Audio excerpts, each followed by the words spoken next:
the most beautiful and the most intelligent woman I've known in my entire life. Алис Холанд има се што може да посака една жена.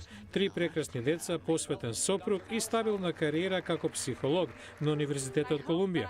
Но во последно време забележала дека одредени зборови од незиниот инаку безпрекорен вокабулар никако не ѝ доаѓаат на ум. I knew I shouldn't have had that champagne. Потоа не можела да го најде патот кон дома кога джогирала. Лекарскиот преглед покажал дека има почетна фаза на Алцхаймеровата болест. My brain is dying and everything I've worked for in my entire life is going. Ситуацијата на Алис се влошува. На своите деца им укажува на опасноста од нивната генетска предиспозиција еден ден и тие да заболат. Постојано изведува ментални вежби, но наведум болеста секогаш е чекор пред неа.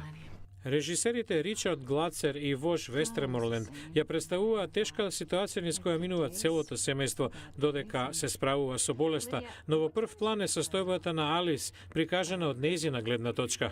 The Saugatuck Theater. Can you spell that? Yeah, it's S-A-U. It's not like we're gonna forget to bring you. Just let her do it. Джулијан Мур одлуми на начин вреден за Оскар.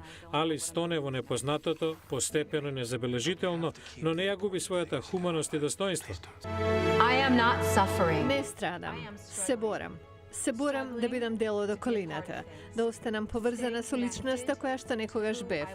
Живеј во моментот, си велам себе си. Тоа е единственото нешто што можам да го сторам. Живеј во моментот. Што се однесува до Джулијан Мур, нејзиниот момент пристигна.